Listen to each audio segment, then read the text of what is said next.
হাই স্বাগতম সকলোকে আমাৰ নতুন এটি ভিডিঅ'লৈ সকলোকে স্বাগতম জনাইছোঁ। আজি হ'ল দেওবাৰ, এতিয়া 5 বাজিছে। আমি ভাবিলোঁ ওচৰতে খুব ধুনীয়া এটা মন্দিৰ আছে, আমি ভাবিলোঁ যে আজি তাৰ পৰা এপাক আহোঁ। আমি মন্দিৰ আহি পালোহি। এতিয়া আমি ধূপ চাকিকে আদি কৰি প্ৰয়োজনীয় সামগ্ৰীকেইবিধ কিনি লৈছোঁ।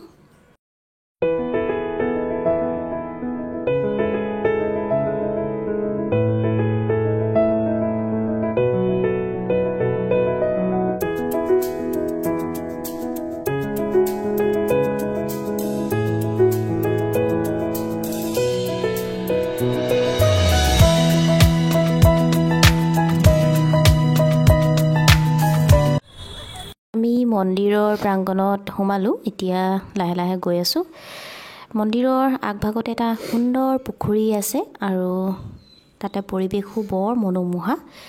আমি অলপ আগতে দেখিলোঁ যে পুখুৰীটোতে এটা মৰম লগা কাছই বৰ ধুনীয়াকৈ ৰ'দ পোৱাই আছে। দৃশ্যতে মোৰ মনটো একেবাৰে চুই গ'ল।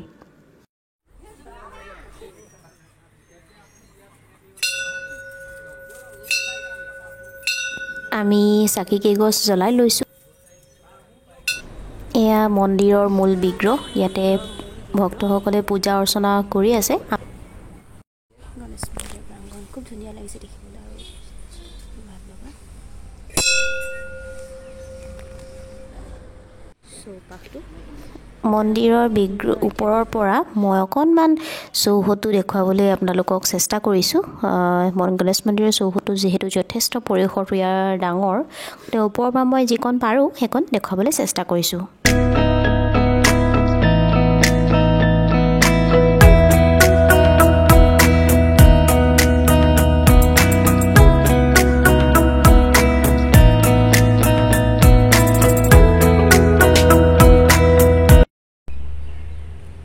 লাড্ডু খাই আছে, যিহেতু গণেশৰ বাহন হয়। হোৱাইট হোৱাইট, চ' কিউট।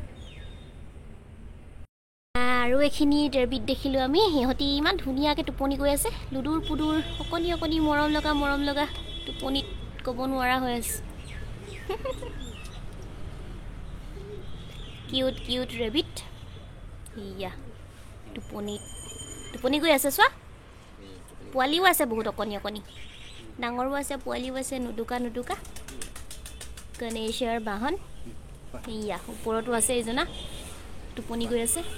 এইজনাই কিবা খোৱাত ব্যস্ত, কুটুক কুটুক কৰি। বোৱা ইয়াতে এজাক শহাপহু আছে, বৰ মৰম লগা শহাপহুকেইটা। সিহঁতে খুব ভোকত থকা যেন লাগিছে ন? ভোকত আছে।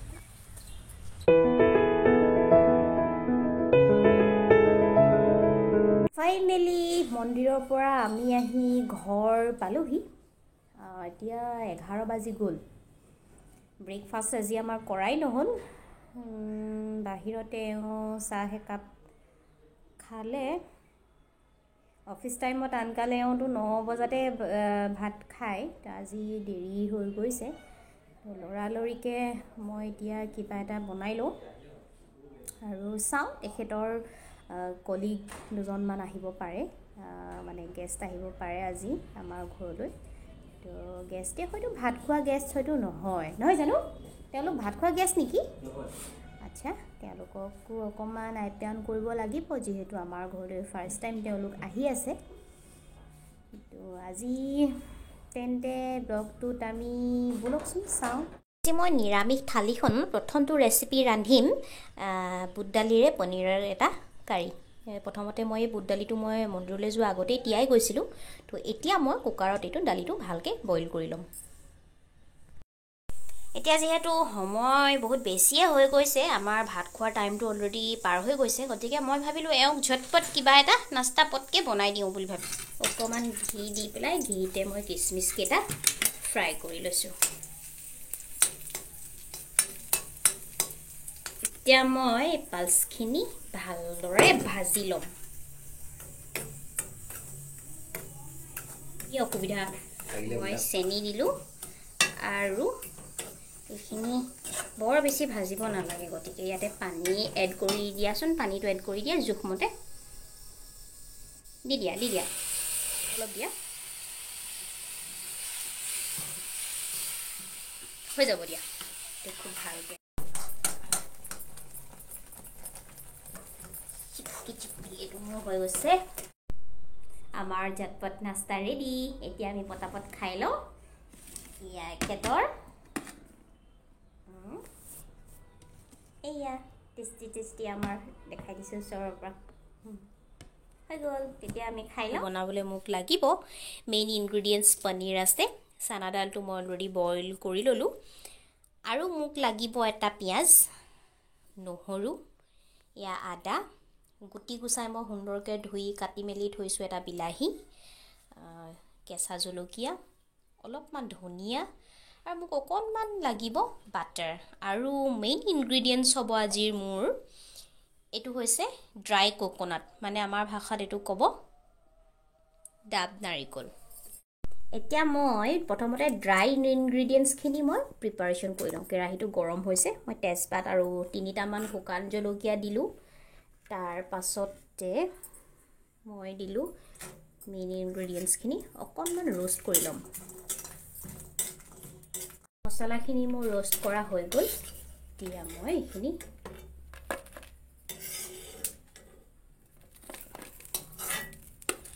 অলপমান চেঁচা হ'বলৈ দিয়াৰ পিছত এইখিনি মই এইটো যাব মিক্সি জাৰত যাব এতিয়া মই ফ্লেমটো মোৰ বহুত বেছি বাটাৰ গৰম হৈ গ'ল মোৰ এতিয়া মই পনীৰখিনি ভালদৰে ফ্ৰাই কৰি ল'ম পনীৰখিনি ফ্ৰাই কৰা হৈ গৈছে এতিয়া মই এটা মিক্সি জাৰত আগতে ৰোষ্ট কৰি থোৱা ড্ৰাই ইনগ্ৰিডিয়েণ্টছখিনিৰ লগতে কেঁচা সামগ্ৰীখিনিও ভালদৰে মিহলাই ল'ম তাৰ লগতে মই এতিয়া দিম নহৰু তাৰপিছতে দিম এটুকুৰা আদা তাৰপিছতে মই পিঁয়াজটো দিম কেঁচা পিঁয়াজটো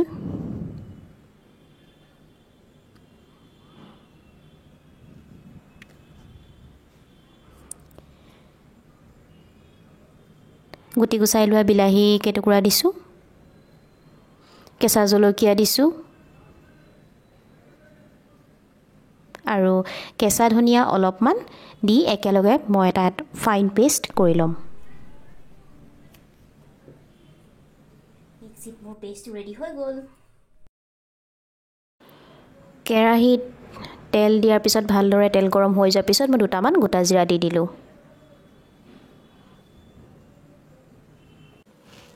এতিয়া মই এড কৰিম পেষ্টখিনি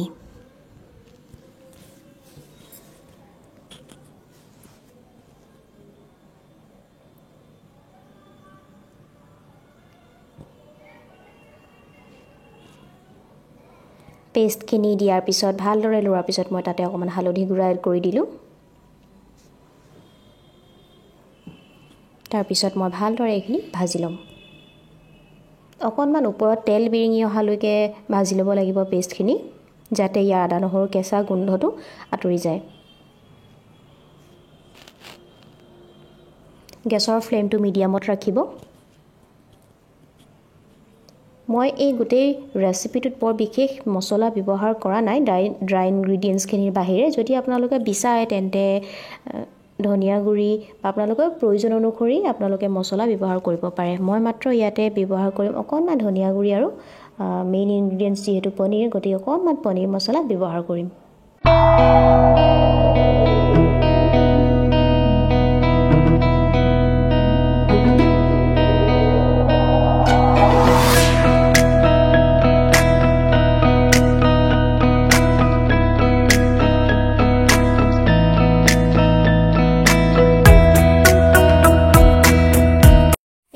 এড কৰিম আগতে সিজাই লোৱা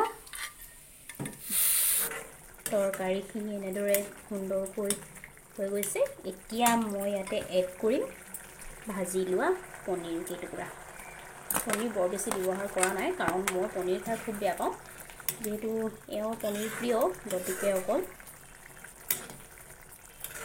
এজনৰ জোখাৰি মই কাৰীখন ৰাখিছোঁ যদিও ইয়াতে পনীৰ এড কৰোঁ ক'লে যথেষ্ট পৰিমাণে এড কৰিব পাৰে কিন্তু মই কমকৈ ব্যৱহাৰ কৰিছোঁ প্ৰায় 2 মিনিট সময় হ'বলৈ দিম গেছৰ ফ্লেমটো ল'ত ৰাখিব ল'ত ৰাখি মই এইটো অকণমান হ'বলৈ দিম মিনিটৰ পিছত মোৰ তৰকাৰীখন ৰেডি হৈ গ'ল, পনীৰ কাৰীখন। এৰোমাটো খুব সুন্দৰ ওলাইছে, পাইছানে? অফ কৰিব পাৰোঁ।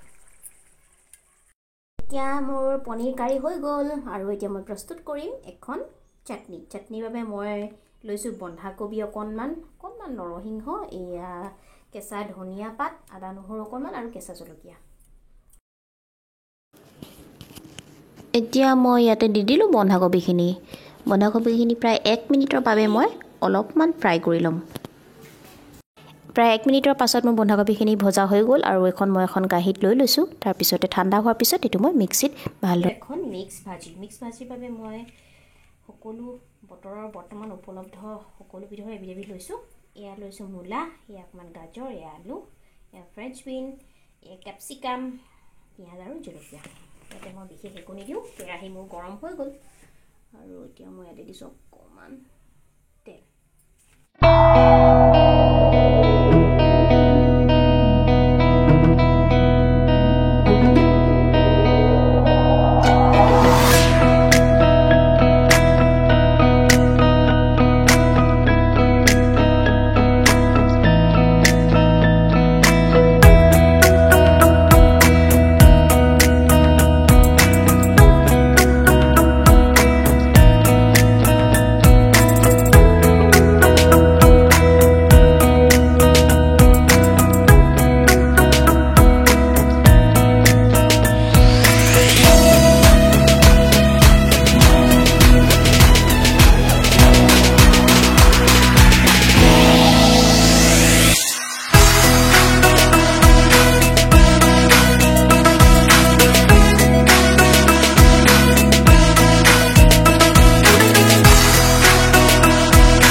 মই এনেকৈ পাতি গেছটো চিমতি থৈ দিলোঁ। এতিয়া মোৰ ভাজিখন হৈ থাকিব।